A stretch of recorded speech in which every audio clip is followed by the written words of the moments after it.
And I remember this 60-year-old woman running past me like I was standing still, and I was actually running, pretending to. And I looked at her. I'm like, okay, well, actually, age doesn't matter here because this woman. And then the first water station came, and she stopped. She completely stopped to drink water. She took a glass of water. She took another glass. And as I was coming closer, she took off again. So no matter what I did, I could not catch her. I couldn't catch her. So I finally finished a try. I went through the finish line, and my friend that got me to do the triathlon finished a little bit after me and looked at me and said, "Wasn't this great? Don't you just want to sign up for another one?" And I looked at her and I said, "No, never, never do I want to do another one." I don't do the running anymore. It was really obsession for me. Like it was just, I didn't have a running coach and just I ran probably 6 days a week, long distances. It became so much of a obsession that I wanted to qualify for Boston and do Boston, and nothing less was going to be good enough. So I did my 20-mile, 22-mile training runs, and they all had to be at like Boston pace, and I was going to go to Boston. That was it. And I tore a labral tear in my hip, and I denied it and kept running, feel a little bit better, run some more, and then it would hurt again. And it was just a vicious cycle over and over. So to the point where it hurt just to walk. That is John and Laura Torres this week on the Do It For Yourself podcast.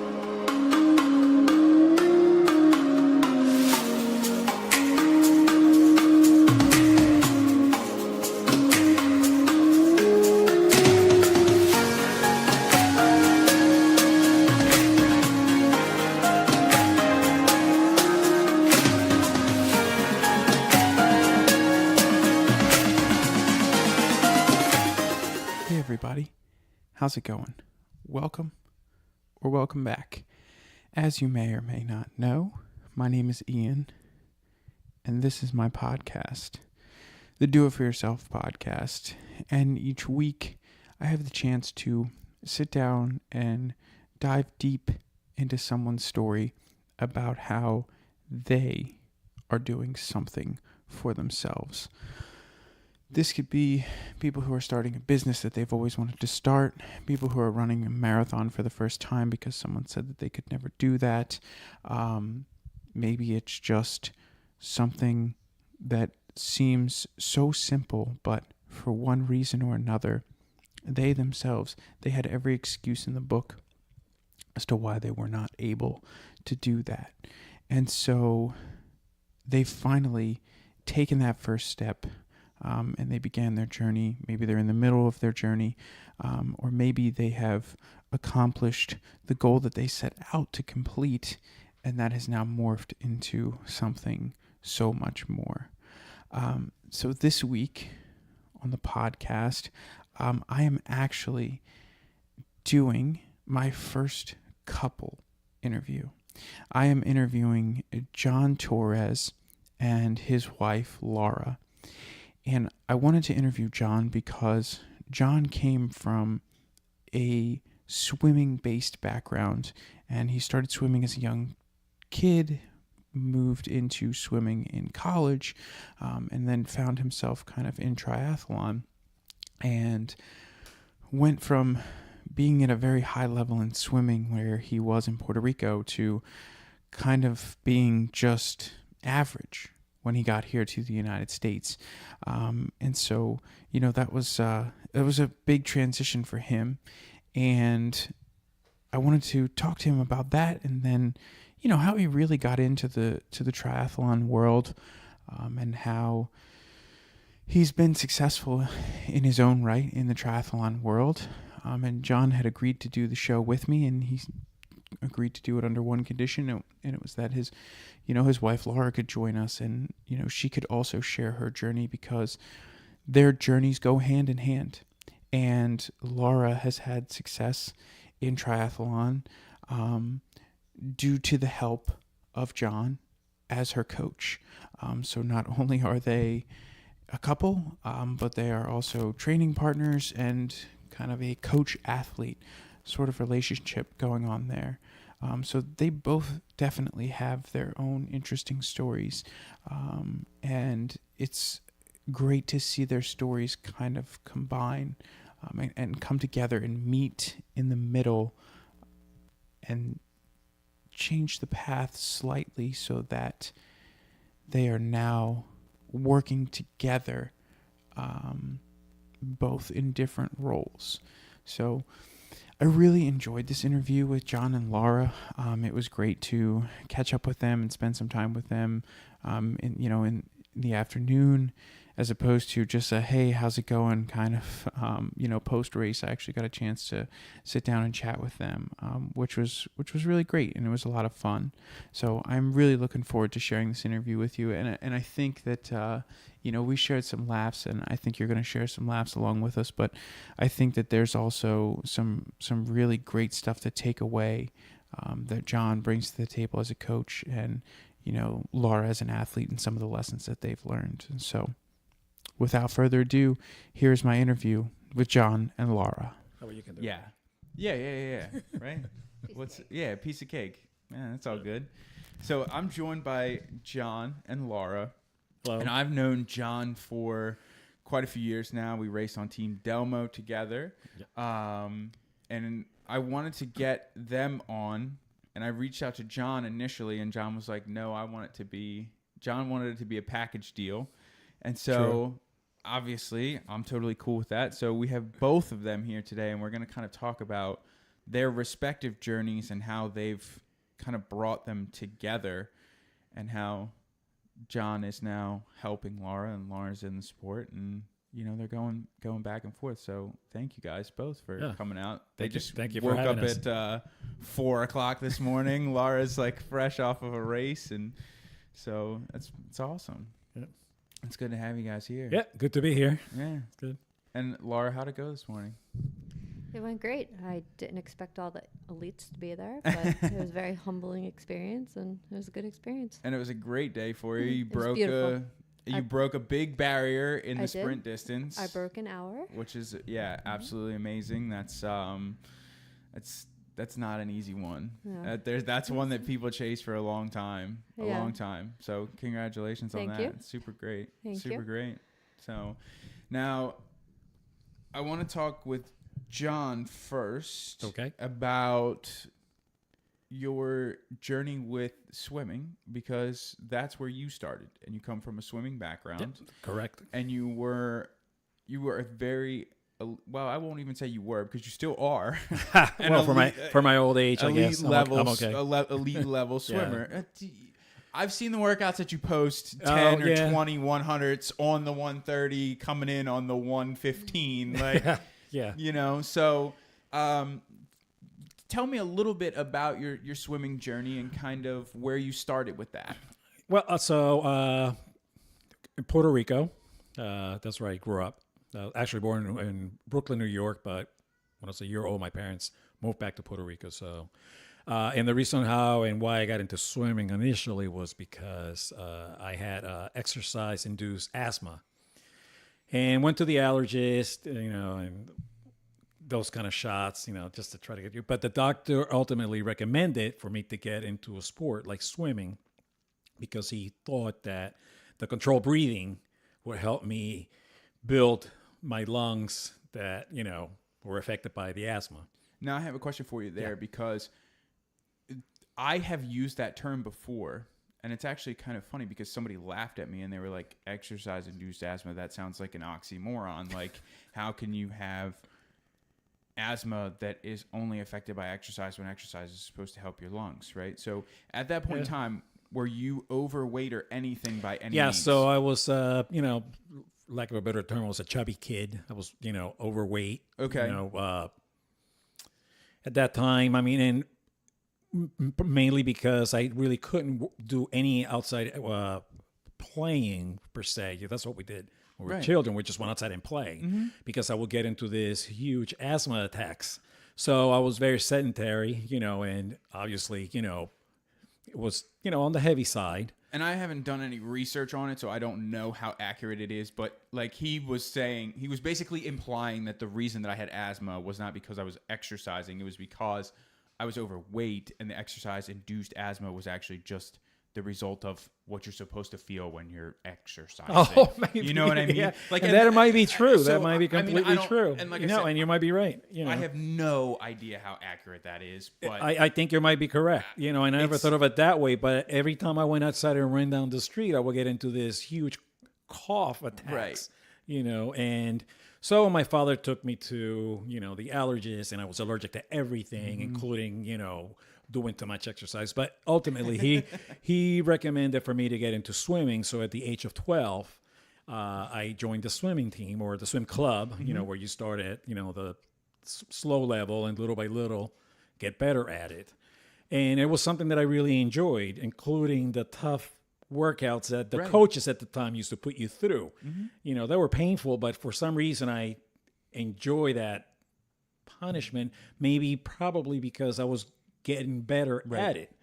So, you know, at some point around 15, 16 years old, I made the national team in Puerto Rico. Okay. So now I'm in the elite, you know, if you want to call it that, group where they train you so that you can make Team Puerto Rico, you know, to go to the Pan American Games or the Olympic Games. Okay. But around that time, my parents or my father got a job in the U.S., so we moved here right out of high school. So I went to college here, Rutgers University. Oh, okay. But I went with a swimming scholarship because at the time, I spoke no English. So in order for me to get into school, it wasn't because of my SAT scores, because I couldn't answer the questions, but I got in through swimming.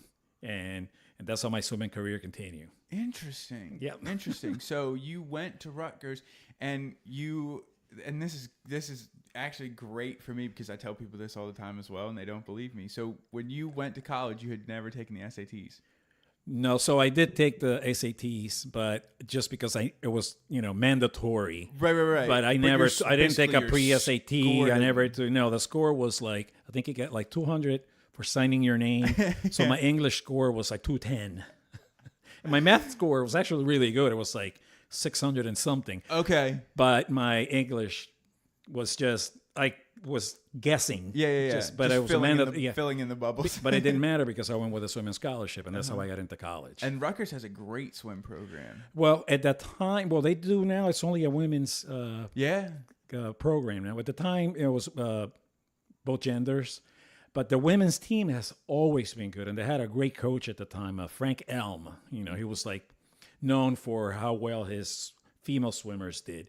Our team was, you know, okay, but the female swimmers, they were always really, really good nationwide. Right. So that's how I got it, and you know, that's my swimming, you know, history.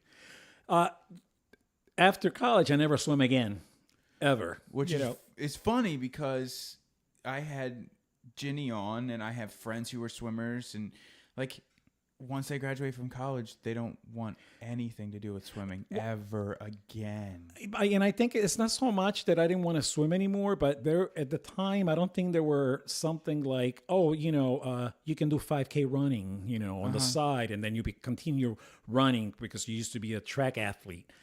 So there was no like, and maybe there were master programs at the time, but I never really heard of them. So I completely stopped swimming. I just didn't swim anymore. So it wasn't because of like lack of interest or overtraining while you were in college, and like I wanted swimming. to get up and be I would by have 5 a.m. ever again. No, if there was a local pool by where I used to live in South Jersey, you know, I think maybe I would have interested, you know, swimming a few times a week, but I just completely stopped. Right. Okay.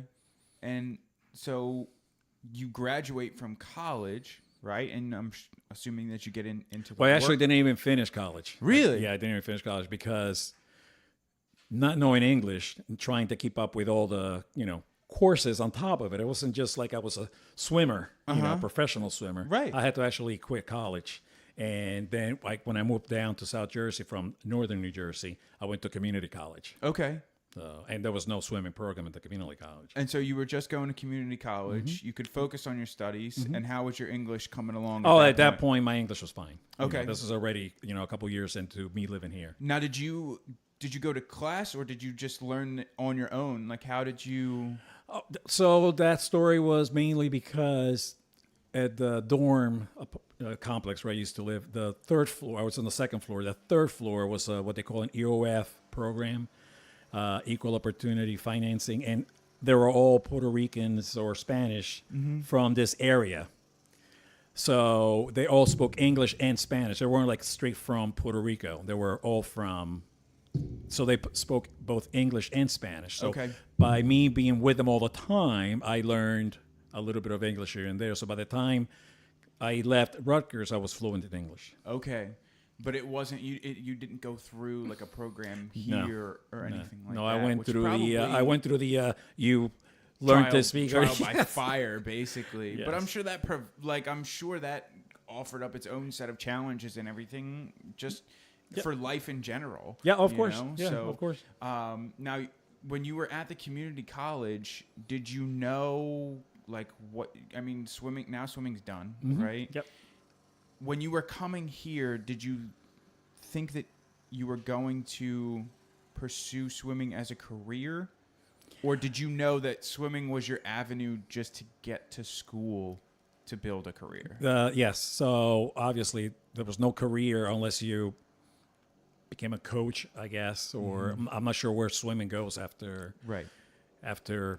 you're done with college swimming. But I just saw it as a way to get into school, and I had a full scholarship at the colleges in Puerto Rico also, but my parents they moved here. I moved with them. Right. And I got a scholarship here anyway. So it was like, okay, so I'll go to a new country and swim with even better swimmers, and that's how, Yeah, and I mean, I'm sure it was fun to kind of get up here and meet new people and have new friends and everything, but then on top of that, have new competition as well. Because at this point in time, coming from Puerto Rico and competing at a high level in Puerto Rico, now you get to see kind of what the competition's like over here. Yes, and as you know, the U.S. swimmers are like the best in the world. So, when coming here was not just a challenge, but also a humbling experience because now I went from like being like top in my age group and in the country, in my events, to coming here and just being one of the bunch. Yeah, like big fish, little pond kind of thing. Yeah, exactly. Yeah, exactly like that. Yeah. So now once you get through the community college and everything, and you're done with swimming, what does that do to your fitness? Like, what happens with your fitness? So my fitness completely went out the door. I did nothing, and I did gain a lot of weight. I was very heavy. I'm not a tall guy, right? So I was in the over 200 pounds for my height. Which is what, about 5'6"? 6, okay. And a quarter. Yeah. Depending on the day. Depending on how the knee feels and which way. Depending if I stretch my neck or not. Yeah, so over 200 pounds on a 5'6" frame is, Yeah, it's heavy. It's heavy. So just, worked, and I worked at McDonald's, so, you get the free fast food at the end of the night. One meal, yeah, that kind of stuff. So, but definitely not into any kind of exercising or anything to that effect. And any fitness, nothing. None whatsoever, right? So at one point, I did buy a bicycle. It was a 10-speed or 9-speed, whatever they had at the time. And that was really what got me into cycling at the time. And mainly because I didn't have a car. So I bought I got a bike and I rode to work, and that became like, wow, this is like actually really nice. And I did used to watch Ironman at the time, like Mike Scott and whatever the other Mike was at the, Ironman that they used to televise on NBC at the time. So everybody, it's funny, everyone who I've had on the show that has at one point they've seen that at one point in time, they've seen that broadcast, and they're like, oh, that's the one. Like, I watched that broadcast and that hooked me in, and I can't so I always thought, well, so I'm a swimmer, even though I haven't swum already for a couple of years, right? And I have a bike, maybe I can do an Ironman. I don't even think they had like sprints at the time. You just went right for it. Like, I'm thinking in my head, I always wanted to do one. It's like, could I do that? It's it's like 20 hours out there or whatever it was. I'm sure they were doing like an 8-hour full Ironman. So that was always in the back of my head, but never did I get my bike and said, I'm going to go do 40 miles today to see if I could ever do it. And while I'm here, I'm going to find the pool and see if I can swim also. So, I guess my level of fitness really was a bike that I used to go to work. Right. But I kept the bike. I had the bike forever. I couldn't get rid of the bike. And when did you finally make that choice to do the race for the first time? And like, what was it that hooked you, that got you to sign up and go for it? So many years go by. I'm not even cycling or swimming or anything. And my weight is gaining, of course. But I went to a friend's house, and there was this girl that was sitting around the table just eating, friends. Mm-hmm. And she said, I'm going to sign up and do a triathlon that is coming up next month in Brigantine, New Jersey. And I'm sitting there going, God, I always wanted to do a triathlon. And this girl's going to do one. And I'm thinking, if she can do it, I should be able to at least try. Right. So she signed up for it, and I didn't, So she actually went and did one before that in Mace Landing, New Jersey. I forgot the name of it. And she called me. She was like, I did the triathlon last week. You have to do the Brigantine one with me. And I'm like, sure, I'll do it. Only because I'm thinking, I can't believe that I always wanted to do one, and she ended up doing one. So I signed up. I paid the $75 to go do it. And I found a pool at the high school, and I went swimming, and I was hard to do a couple of laps, even though I was this great swimmer at some point. Right. And I had my old bike, and I decided to buy a new bike because I'm thinking if I'm going to do a triathlon, I'm doing this race a better bike. And I swam, a few laps, and then I would get on my bike and literally ride 5-6 miles, and then I will go rest a half hour, and I will go run 1 mile, and I'm like, I can do this. And that's all I did was run a mile. At a mile and a quarter, I'd be like, this is enough. Which is it's still, not right now with your knee the way that it is, but that's kind of always been your run off the bike. Even if you're racing an Olympic distance try, you're like, 2 miles off the bike, I'm good. Like, that's it. Like, you never run more than that. I'm not a... Laura's laughing. See, she knows. It's the same.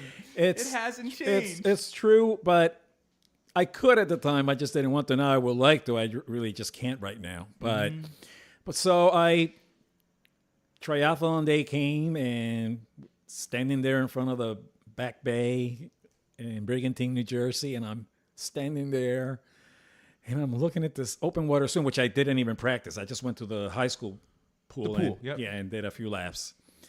And all I keep thinking is, why did I sign up for this? And there was a person, this guy next to me, and he looked at me and said, because this is fun. He looked at him and was like, this isn't fun. Well, at least he didn't. At least he wasn't saying that when it was like on the run. I love the people, like especially at Escape the Cape. You're like in the soft sand, and you're like, why the hell am I doing this? This is so awful. And people are like, they can hear you, and they're like, because it's fun. You're like, what? I know that, but that's not what I want to hear right now. So, triathlon day came. I'm standing there. I'm complaining that I don't know why I'm doing this. I'm really nervous, really, really nervous. And the swim was quarter of a mile, and the bike was 11 miles, and the run was 4 miles. Oh, so it's a little bit of a longer sprint. Okay. And I have like this white Nike shoes that I thought they were running shoes. I don't know what they were. But I swim, and I come out of the water, and I'm walking to transition. I'm literally walking, and people are running next to me to get to their bikes. And I'm like, I'm supposed to run? So I jogged. My first transition time, I kid you not, was 5 minutes.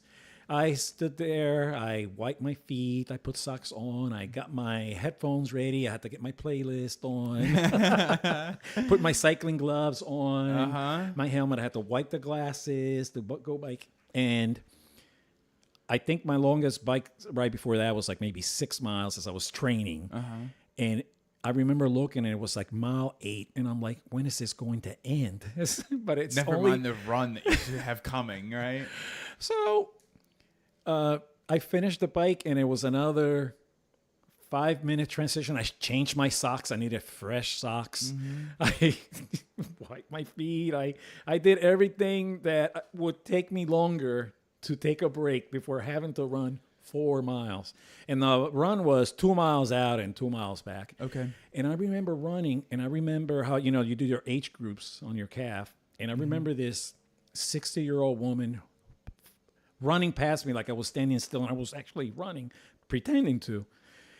And I looked at her, I'm like, okay, well, actually, age doesn't matter here because this woman, and then the first water station came, and she stopped. She completely stopped to drink water. She took a glass of water. She took another glass. And as I was coming closer, she took off again. So no matter what I did, I could not catch her. I couldn't catch her. So I finally finished a try. I went through the finish line, and my friend that got me to do the triathlon finished a little bit after me and looked at me and said, wasn't this great? Don't you just want to sign up for another one? And I looked at her and I said, no, never, never do I want to do another one. So she was like, you'll be okay. Let's have a beer. And so by the time I met with her for lunch later, I was like, I have to do another one. So at that point, what flipped for you? What flipped from I'm never doing this again? Because that's a pretty short period of time. Like, yeah, it was like maybe like, 2 hours. Right. I mean, like a lot of people, and I always tell athletes, especially after you finish your big race, right? Because when you finish your big race, especially like if you go out and you race nationals or something that's like you plan an entire year around this race, or you race a 70.3, a full Ironman.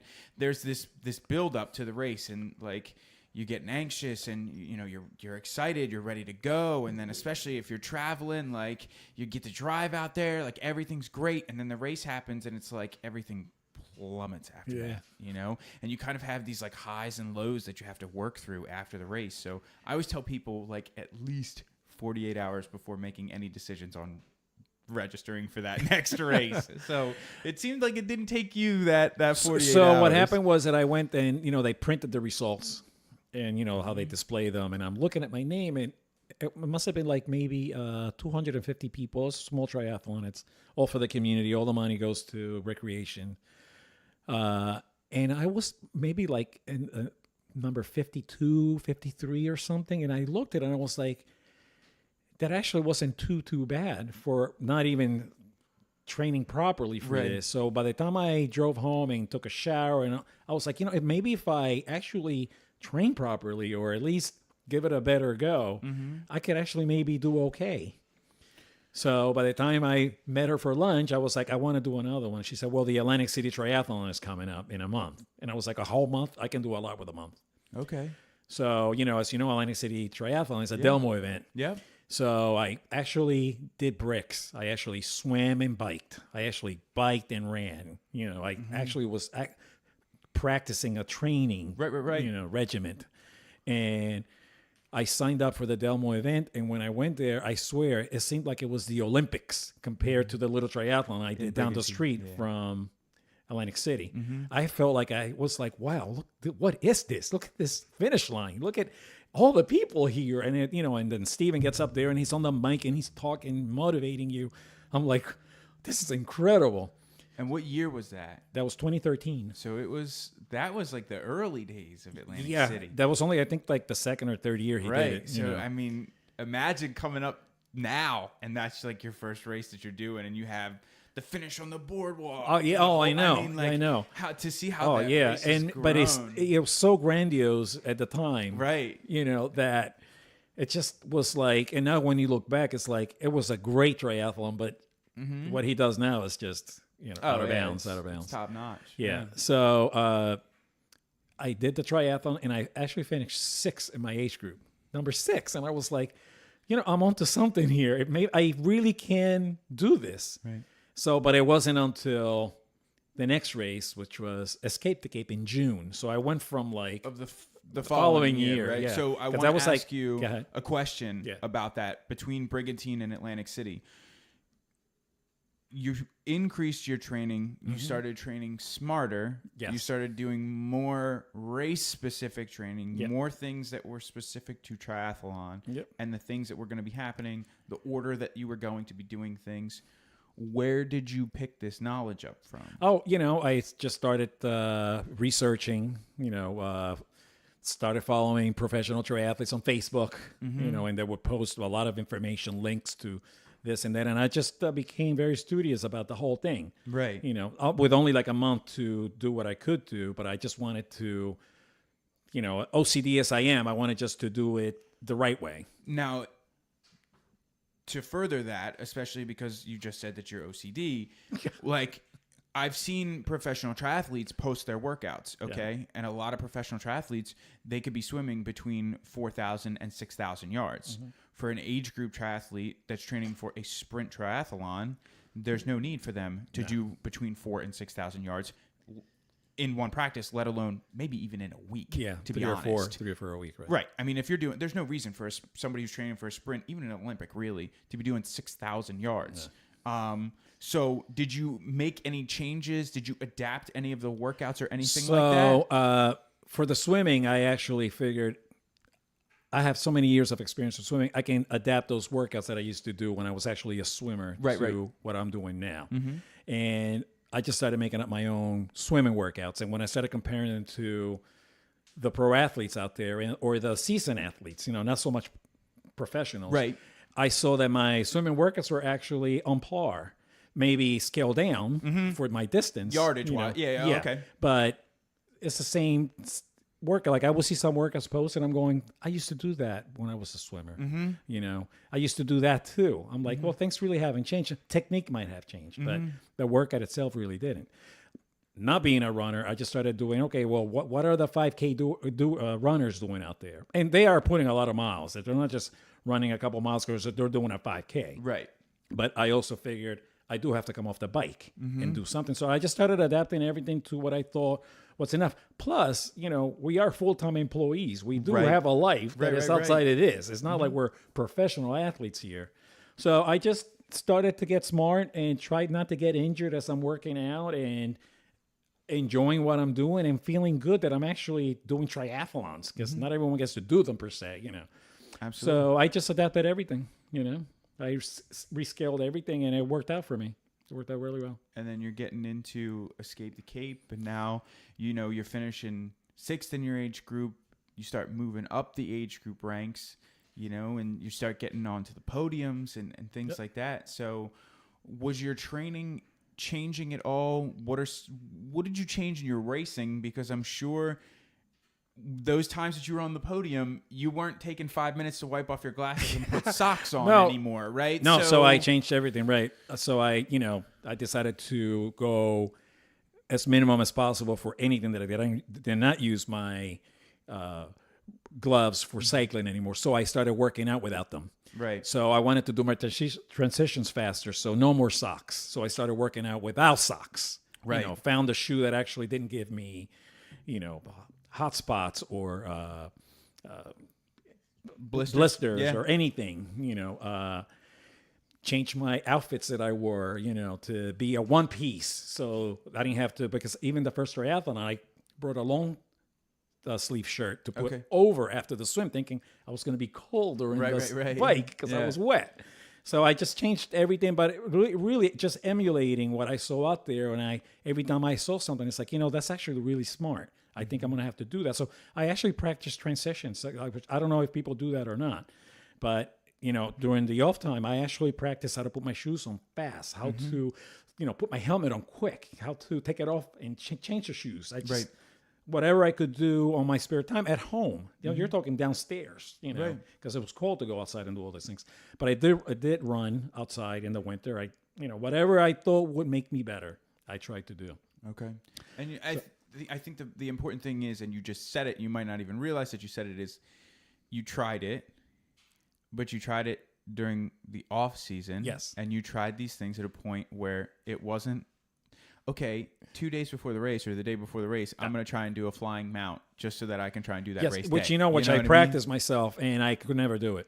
So I never did one. I've never done one either. You know, I tried it. I just never. I could never do it. I start with I do clip my shoes into my bike before I, like before the race starts, and that's how I leave transition going out. But I don't do the flying mount. Like I just throw my leg over the bike and then just start going. So you rubber band the shoe or something? I do. Like, and then coming in, I can do the flying dismount where I take my feet out of the shoes. And that one, I don't think that one's nearly as hard as the flying mount, but I guess apparently that freaks a lot of people out. They're like, oh my God, you do that? I'm like, well, I think that's the easier. You know, I actually tried that at a race, and one of my shoes fell off the clip, the pedal. And I had to turn around with the bike as people were coming in to transition. So I never did it again. Okay. Yeah. You know, I just. Yeah, that's not So good. I ran with one shoe and my hand and the bike on the other, and the one shoe was clipped. Yeah. So you start getting on the podium. Yeah. So after that long winter training, I did Escape the Cape, and I finished second in my age group. Okay. So to me, I was like, wow. Right. You know, it paid off. Everything that I try paid off. Right. So, you know, after that, you know, it just. And it was probably at that point that you qualified for nationals for the first time. Yes. Right. Yeah. And yeah, I didn't even know what it was. Right. Obviously, I got the email, and I thought everyone got this email, so I deleted it. I just didn't even know what it was, you know. And then I got another one on the next race. I was like, "What is this?" Okay. And I deleted that one too. Like I thought it was just like you thought it was like spam. You had no idea. Yeah, what was spam, but more like USAT saying, "Sure, you qualify. Come race with us." You know, I'm thinking it was like a money thing, you know, for them to.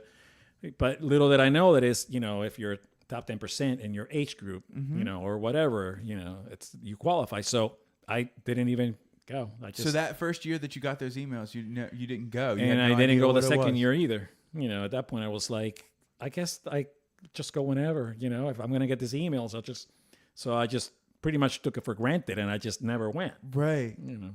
So how many years did you go? Like how many years went by of you getting this email before you ever? So finally in 2016, you know, I got the email saying that's when my knee started to act up.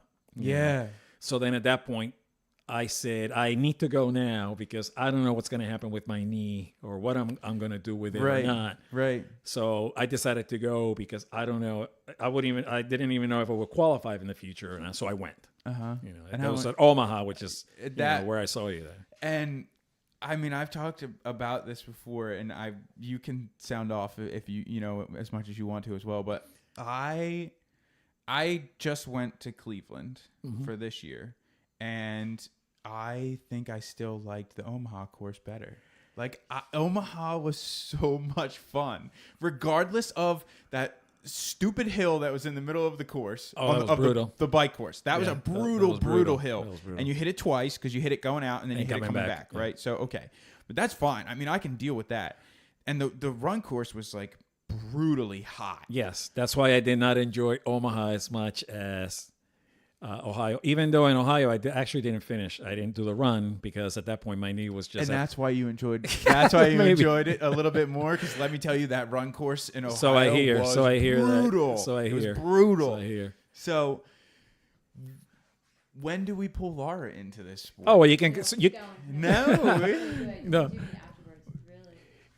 You could actually. She can interact now because she did go to Cleveland, and then she did do very well there, as a matter of fact. Yeah. And she's been doing very, very well since she started. So I do want to know, Laura, how you got pulled in to this sport and how it's kind of now it seems like it's pulling you in more and more and more. Especially so with John being my coach. Right. So, yes, so much. I ran track in high school. Okay. Rec soccer. But I wasn't very competitive. I just did it to do it. Right. Went to college, focused on nursing. Didn't play any sports in college. After I graduated, it was very quick with focusing on my career and getting married and having kids and all those wonderful things. And I just ran recreational here and there, a few miles here, a few miles there. So I always stayed active. But was never really competitive at all. In 2013, I was a surrogate and had a baby for my ex-brother-in-law and ex-sister-in-law. and running became very therapeutic for me. Okay. So it became almost like an obsession. I couldn't run enough, had to run every day. Right. And I still didn't compete. And then I was kind of sucked into it with friends of, oh, you need to come out, you need to race, you need to run, this is going to be great. And I remember my first race, it was going to be a local New Year's Day race. And it was New Year's Eve. My ex-husband was working and I was home with the kids, celebrating with them, eating ice cream on the sofa. You know, it's 11 o'clock at night and I'm still getting the text, you should come out and race, you should come out and race. And I still didn't want to do it. So then I decided at the last minute, fine. So, you know, after midnight, go to bed, get up early next morning, not thinking much of how this race is probably going to go.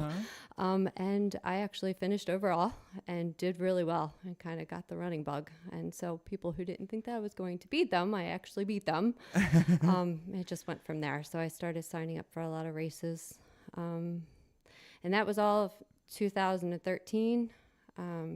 2014. And it was all running. Just running. Just running. Just running. Yeah, I did some half marathons. I think my best was Iron Girl. Okay. I got like 30th place out of like over 1,000. That was probably my best half. I did a lot of 10 milers. They were great. 5Ks. I was placing. No, I did not do that one. That was. I think that's that one. Always, I heard that one's. I love it. I mean, I've done. Yeah. I did it. That was the first event I ever did. People on the podcast are probably getting sick of me saying it. It was the first. It was the first thing I ever did. Right, and it was on a same thing. It was on a whim. Somebody texted me, and she was like, "Hey, my running partner has a stress fracture in his foot. Yeah. You know, like, do you want to go and run this 10-mile race?" And I'm like, "What?" Like, so I've just done it every year since then, and it's been one of those where I put my name in the hat, and if I get it, I get it. If I don't, like, I'm not going to be upset. I've done it so many times. Yeah. But I've heard a lot of people are like mixed about it. I've heard a lot of people love it and they would never even think about missing it. And I've had other people who say they did it one time and they're like, I'll never do it again. So I don't know. I think it's a fun race. It's all through Philly. It's all sounds fun. I would. I probably would have liked to have done it. 10 milers were my absolute favorite distance. Throw I like your them. name in the hat. Why not? Just try it. So I don't do the running anymore. It was really obsession for me. Like it was just, I didn't have a running coach and just I ran probably 6 days a week, long distances. It became so much of a obsession that I wanted to qualify for Boston and do Boston and nothing less was going to be good enough. So I did my 20-mile, 22-mile training runs and they all had to be at like Boston pace and I was going to go to Boston. That was it. And I tore a labral tear in my hip and I denied it and kept running, feel a little bit better, run some more and then it would hurt again. And it was just a vicious cycle over and over. So to the point where it hurt just to walk. Like, it hurt to walk. Which is funny, not funny, but interesting because you have a medical background and you could probably diagnose that yourself. Yeah. And I think that endurance athletes that are also somehow involved in the medical field are like the worst patients I ever. would have to agree. Because they know what's wrong Yeah. and they know that they shouldn't keep going. Right. But it's like this battle back and forth in their brain. And it's like the endurance side is like, no, you're fine. Keep going. Don't worry about it. And then the med side is like, this is really bad. We should probably stop. And it seems like the endurance side wins. Like well, it was winning time. for the most part to the point that it hurt just to walk to the end of my driveway. So I had to stop. So that's when that side actually won. So I had to stop. And then I got really depressed. I got really down and sad because that was all I did was run. And I did it for therapy reasons and, lots of reasons and it was taken away. Couldn't really run. But it seems like it was therapy to a point, but then it maybe crossed the line from therapy to obsession. Absolutely. And like an unhealthy relationship with running. Absolutely. So then I got a bike. And was that, so here's my question, and I do ask this of a lot of runners, but did you get the bike because you were told you weren't allowed to run? So I took a lot of spin classes. When you were I was healing. trying, Yeah. Well, with running, I did a little bit, and then I became obsessed with spin class. Didn't want to miss one morning of spin class because that was the only thing I could do. That, and I friended the instructor, and she's just the dearest friend. So I would go to see her and just do the spin classes, and that felt good. And that wasn't really hurting my hip. So I got the bike. Okay. Yes, because I couldn't run. Yeah. Because I couldn't run. And then that whole year, so I guess that would be 2014, I did 3 century rides, and I did an MS 56-mile ride for my best friend. I did some other just cycling events. That was all I did. So just rode my bike, and that became like an obsession. Right. But that was it seems like it didn't get to the same point as the running did. No, not Right. at all. And then I started going to the pool to swim a little bit more, just to throw in something to the mix. And some of my running friends were doing triathlons. So Right. they tried to talk me into doing tries. And here I'm Your thinking... Your friends try and talk you into all this stuff. They talked you into that first running race. Absolutely. And here I'm thinking, I'll just sign up. My first try was going to be Eagleman. Okay. So I'm thinking, here, I'm a distance runner, piece of cake, got this. Here I'm doing these century rides, piece of cake, got this. I didn't think we'd be bad at all. But while training for Eagleman, I was hurting my hip again. Okay. Because I was running a lot more, and it just came right more back. overtraining. Yeah. Okay. It was just the distance with running again, just my hip just can't tolerate, and my knee hurts, and it wasn't working out. So did Eagleman with 2 friends and made it a relay. Okay. And I was happy I did, because I got off the bike and thought, there's no way I could run 1 mile if I wanted to. Right, So I so admire all those athletes that do that distance. Not only that distance, but especially that race. Yeah. Eagleman is like... Yeah, it was Eagleman so is like hot. literally the Yeah, it was 7 brutal. layers of hell. It wasn't fun. I was happy to be done with the bike and over with it. And then, so that wasn't even really a try for me, because all I did was I rode the bike.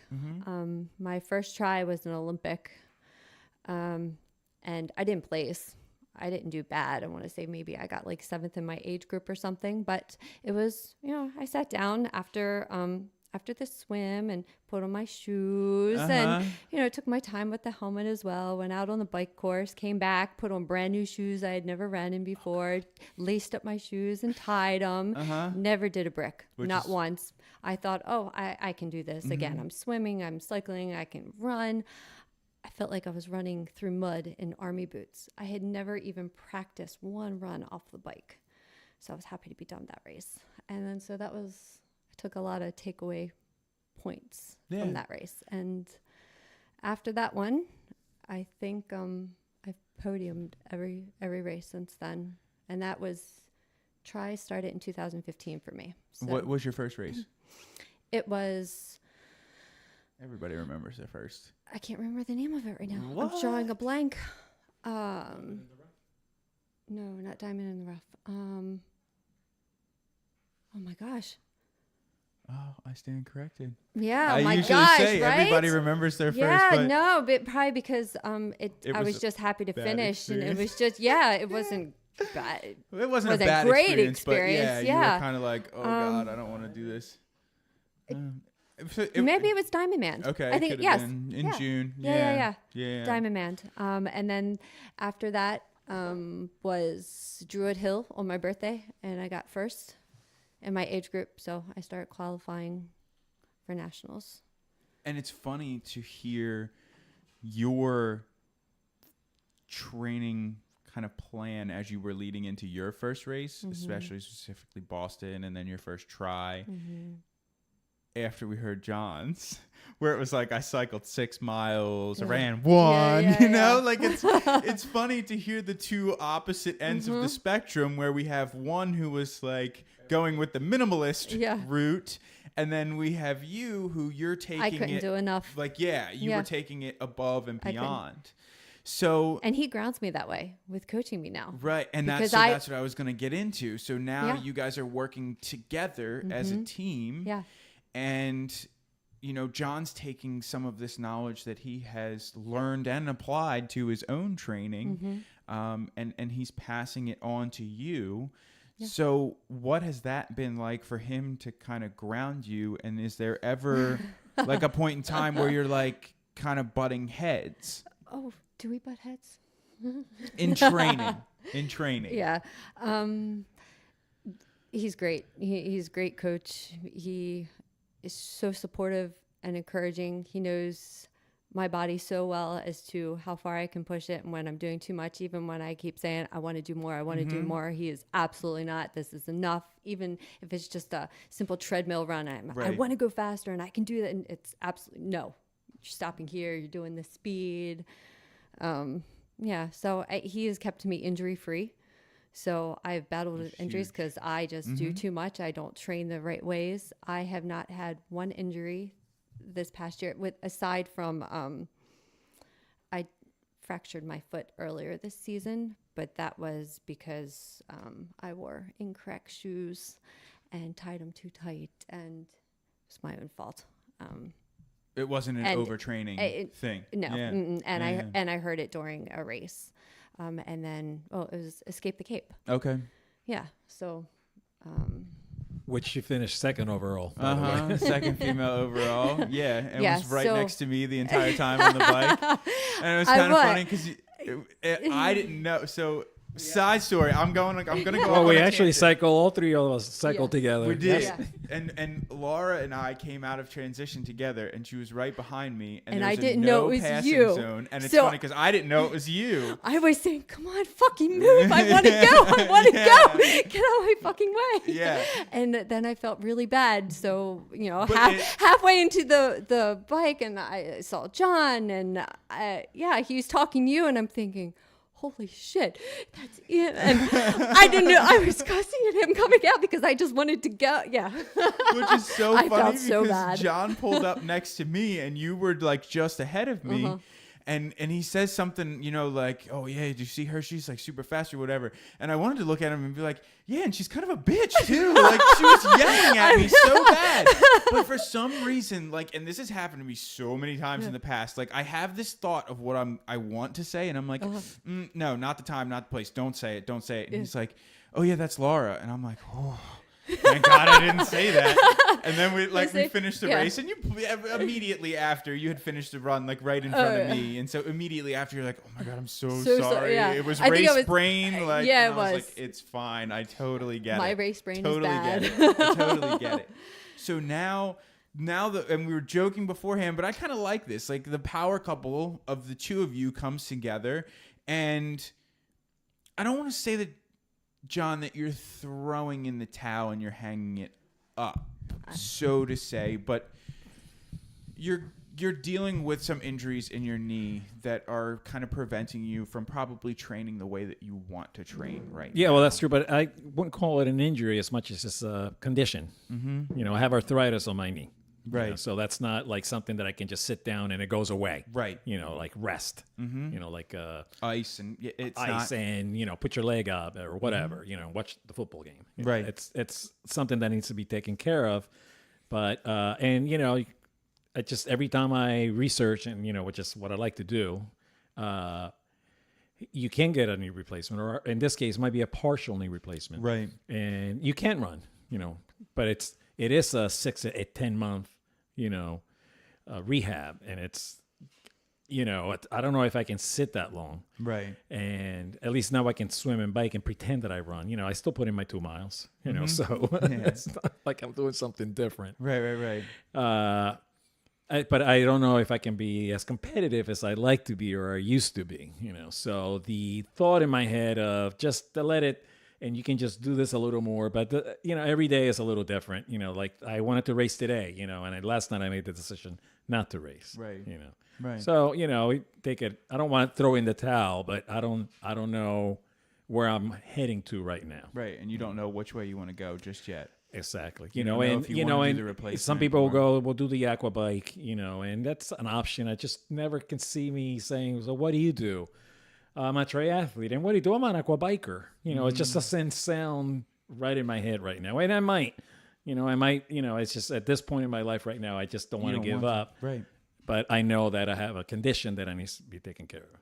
Yeah. And it's just a matter of what are are you going to do the surgery or are you not? And that's a decision that you I think of it have to make it, but you got to figure out. Yeah. And I know that I eventually will. It's Right. just that in my brain, I just can't, face it right now. Well, and the other thing is if you do the knee replacement, I'd have to imagine that it's probably once the scarring and everything heals from just the incisions and all that, I would have to imagine that you could swim because you're not using your knee much. Right. It's not like you're doing cycling or anything like that with your knee. So I would imagine, and the swim for you, I mean, it has to be something that like kind of grounds you and it brings you back. You know what I mean? The swim is just it's what you've always known. No, absolutely. It's home for me. Right. Exactly. Yes. Exactly. So at least you would be able to do that in the interim while you couldn't cycle. And help Laura while I'm at it. To make her a better swimmer. And you can you can kind of refocus what your priorities are, I guess, maybe is a way to word it so that way, because if you don't, you're just going to dwell on, well, I can't run right now and this sucks. You know what I mean? Or I could say, oh, I can't run right now. I'm okay with it. Yeah, exactly. But at least this way you can, you can put your focus into something else. Right. And that focus for right now, from what it seems, is that Laura and I kind of have the same goal, right? And, we're both trying to qualify for Team USA. Yeah. And so I think that, Laura, how do you think that the training's been different? Not only because, you have John coaching you, but what specifically do you think is different from when you were training on your own and when now you've been working with John? I think because he knows exactly how much running, how much swimming, how much cycling I should be doing per week and every day. And he factors into, I work full time, 3 kids.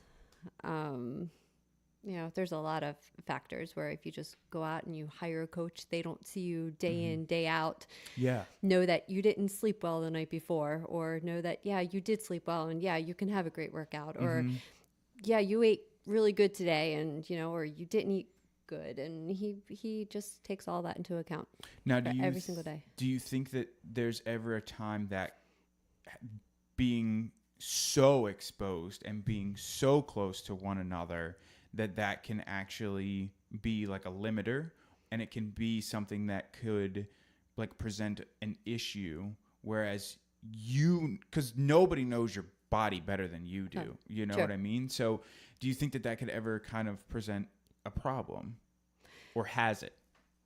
Sometimes I want to run more than he will, quote unquote, allow me to or want me to. But every time that happens, it just comes from me wanting to run for reasons that I shouldn't be running. Right. So I see. Yeah. So I'll, I just might need to get that extra run in for whatever reason. Right. Yeah. So sometimes we'll butt heads with that. I'll go out and do it, and he'll be, well, I told you not to run today. And I'll feel it the next day, and because of that impedes onto what we're doing the next day. Right.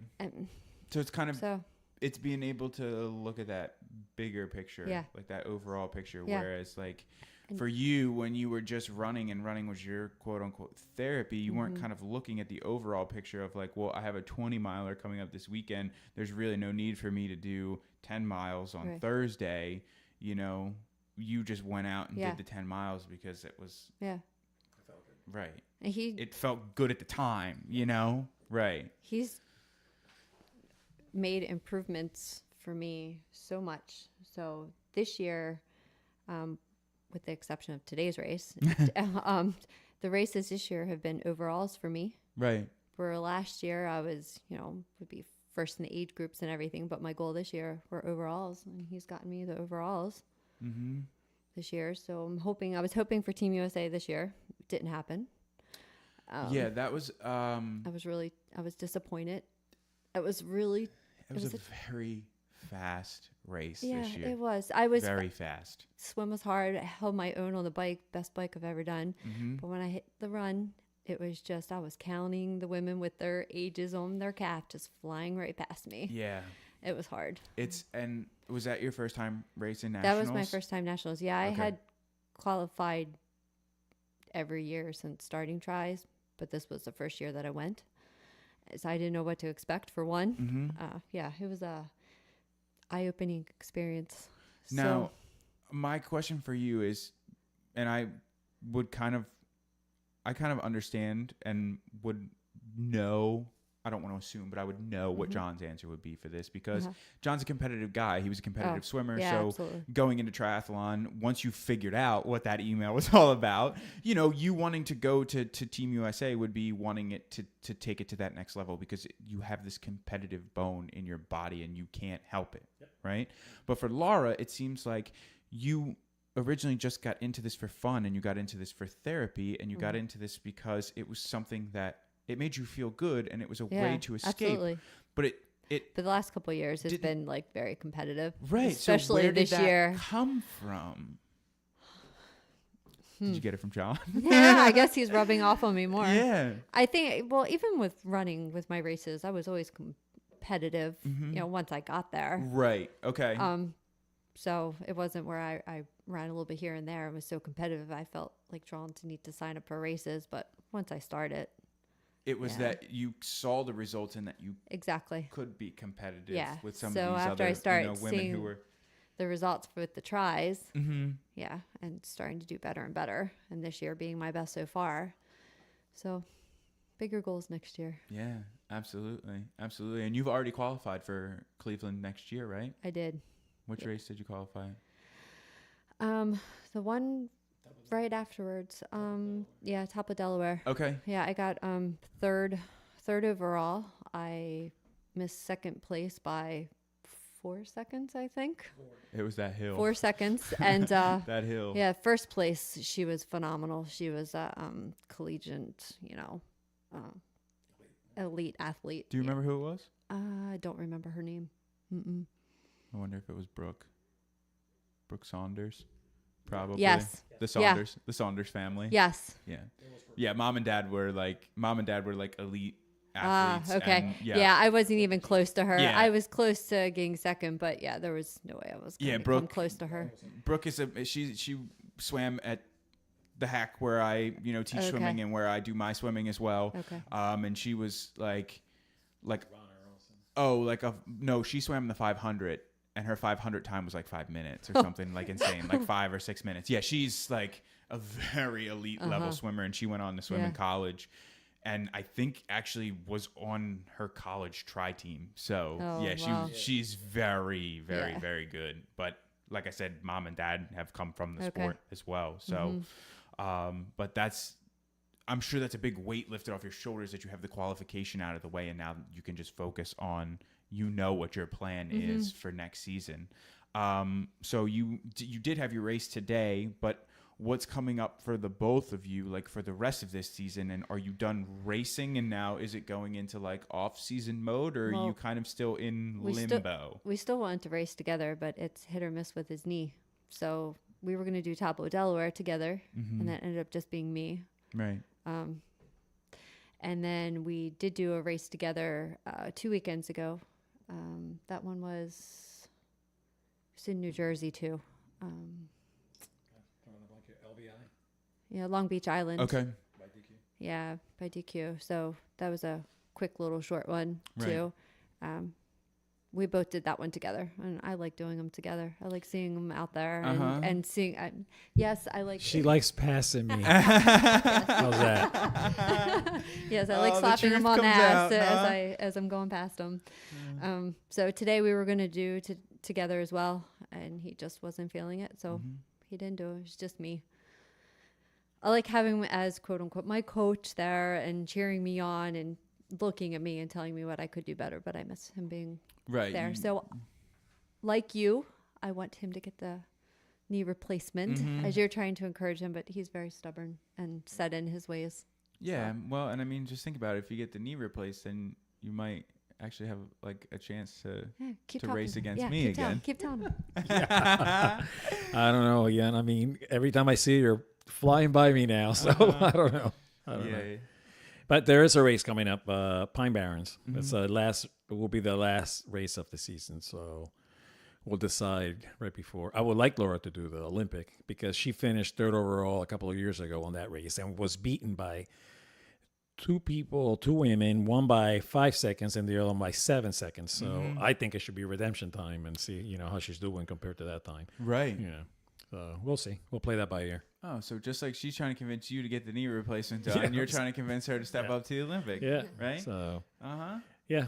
And then after that, it's all winter training, Off season. And so what do you guys, what do you like to do? How do you like to set that up for your off season? Just for, in an effort to try and provide some kind of context and some value and stuff that people can take away. Well, I think what do you guys like to do? Because obviously it's been working. Yeah. well. So I think swimming as much as you can. And of course it's all indoor pool swimming. Right.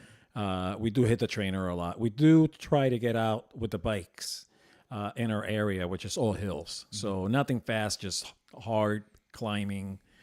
And Laura likes to run outside in the cold. I would use the treadmill because that's how I am. But I think the winter is good for slow, long, easy, no really set schedule where tomorrow we have to run because if we don't run tomorrow, we got to get a bike in Saturday. Right. I think, it's a more of a flex time, but I believe that hit the pool as much as you can because it's, we can get better at biking. It's not good, but swimming is very technical, and it takes time and patience and you need to really put the swimming time. You really have to go to the pool. Yeah.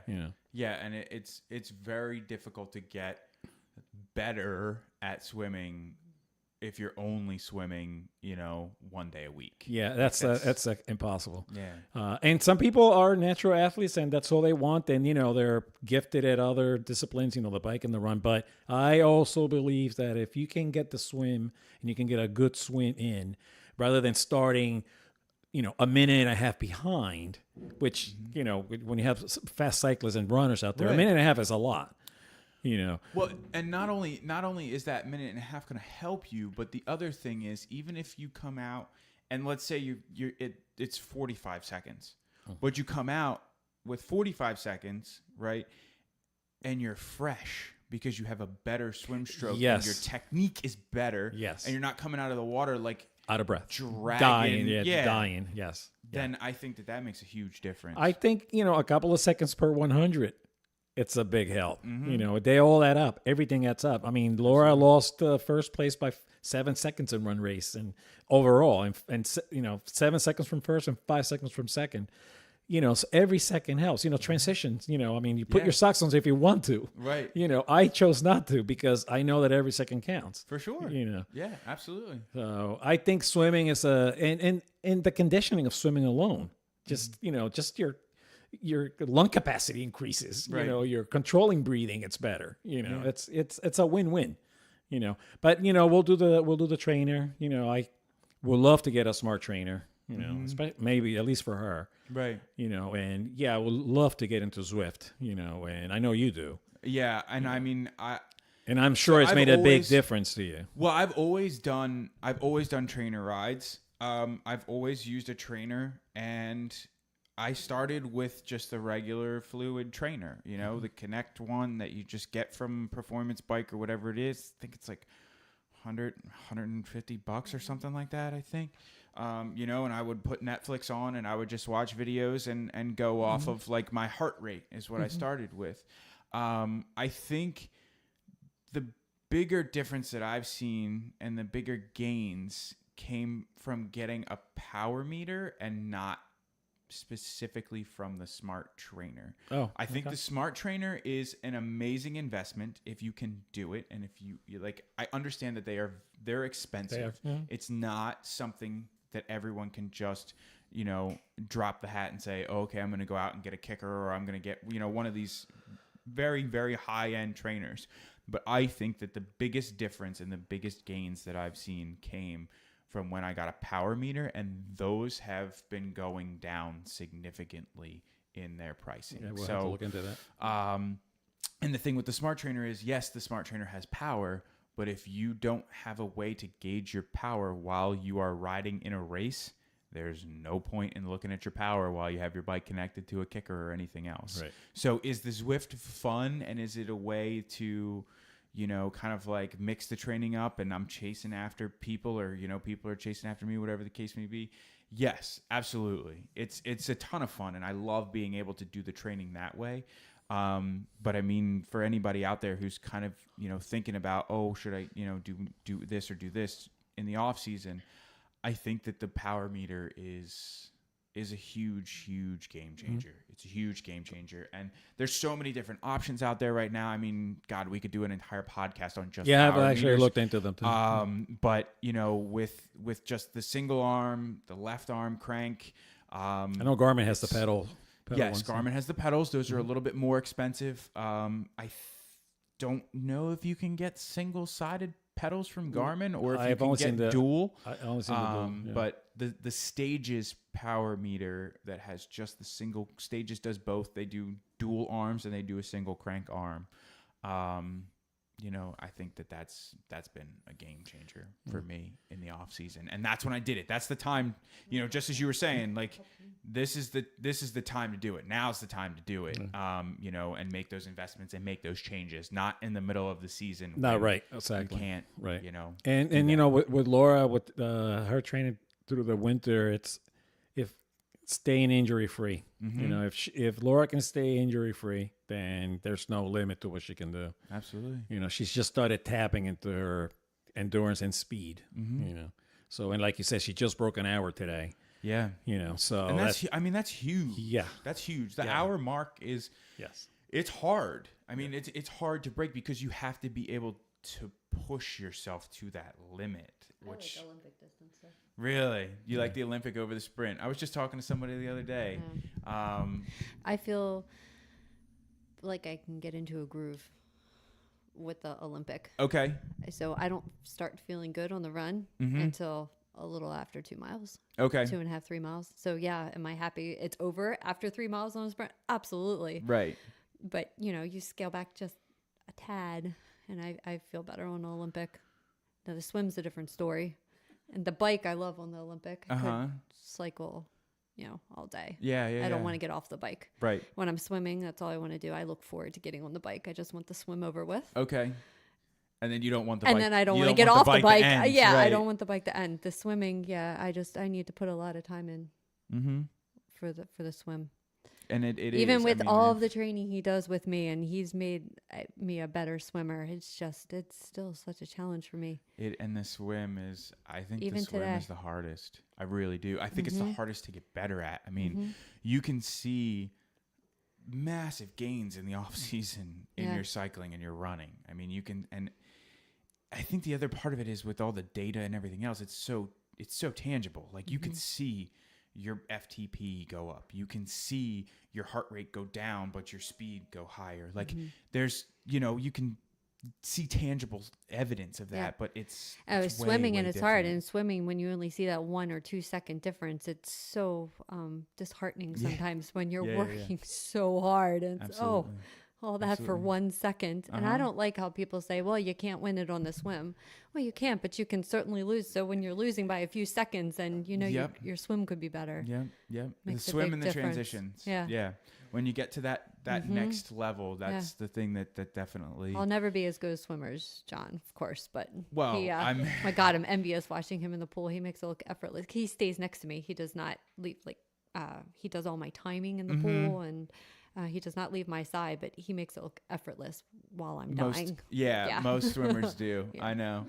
And I mean, I'm a swim coach, but I can correct your technique, and I can correct you, but it's almost near impossible to correct yourself. I can't see what I'm doing, so it makes it so hard. Yeah, I mean, you can video yourself. Right. And then try That's to about the correct only yourself. way. And then you have to video yourself again and see if you improved. Right. But if you do have someone there with you where they can Makes a say, huge your difference. elbow is dropping, you need to Right. bring your elbow up. There you go. Now repeat that 100 times. And Right. it becomes a habit. Mm-hmm. Yeah. Yeah. But swimming Absolutely. is so technical. Yeah. So I want to just say thank you so much to you guys for coming out. Oh, and, thank like, you. You know, I know you're stopping on your way home, but you've been up since probably 4:30 at least, you know. And it's like it's just one of those things so I'm very appreciative of you guys coming down, and I'm also very appreciative of you sharing your story and kind of like both how your worlds were separate and you were into this sport, and then how it kind of came together, and now, you know, you're working together as the power couple and the power team. You're awesome. Yeah, Thank you. yeah. No, thank you for having us. Yeah. It's been a ton of fun, and I hope that when we're out in Cleveland again next year, that we can, you know, kind Make of Team sit USA. down and and talk about that. Well, and even talk about, you know, beforehand how all this off-season training went that you guys are, you know, kind of lining up right now, and then how as we get into it, you know, your race-specific training is going. So I would definitely we have to work it out better this time than we did last year. It seems like I was just like I was so discombobulated with everything by the time I got there that it was just like, oh, that's right, John's here, and I completely forgot to like send him a text and like say like, hey, do you want to do this? You know, so. Yeah, but it's such a big event too that, you know, so many things going on that you really, before you know it, you're in your own little world, which is what you're supposed to be doing. Right. It's not a place to go have a beer together. If you can, that's fine, but you're Right. focusing on something different. Yeah, You know, in your absolutely. case and in Laura's case, you know, Team USA. Yeah, You know, absolutely. In my case, I just want to go have a good time. Yeah, exactly. So, well, I wish you guys the best, you know, between now and then, and definitely look forward to keeping up with you. So thank you. Good, man. Yeah. Thank All you. right. Thanks, Ian. See ya. Alrighty. So, what did you think? Did you take away any tips or tricks or pointers or any new information, you know, that John was kind of passing along? Definitely as far as, you know, his training and his structure goes, especially right now, this time of year, getting into the off season, you know, and how he changes his things up and his schedule and his volume and everything, leading into the off season in a time where it's a little bit slower. And did you, you know, catch a laugh when you heard about John's kind of training regimen that he likes to use? John is a little bit of a minimalist, I guess you could say. He definitely favors the swim and the bike, and the run is, I would have to say, probably not his most favorite leg of the race. So it's kind of funny how John and Laura balance each other out like that. But I think that it's also great that they balance each other out, and, you know, John can kind of hold Laura back when he knows that it's time to kind of take a step back. But then in the same breath, I bet you Laura probably pushes him, especially on the run as well. So I think that in any coach-athlete relationship, it's very important to have those two opposing forces. You know, the person who wants to push and the person who wants to hold back. I think that's something that's very, very important in a coach-athlete relationship. So if you dig this, definitely reach out to John and Laura. They're both on social media. You can find them both on Instagram, Facebook. They're all over the place, and it's very easy to find them. It's easy to keep up with them. Send them a little note. Let them know what you thought about the podcast. Let them know that, you know, you heard them on here and you dig their story.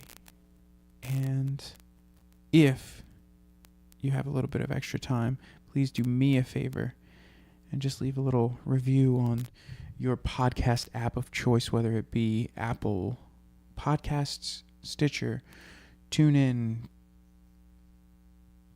I can't think right now, but whatever podcast app that you're using, if you could leave me a review, I would greatly appreciate that. But that is it, my friends. That's all I have for you today. I thank you so much for spending some time with me, with John, and with Laura. And I look forward to sharing another amazing interview with you again next week.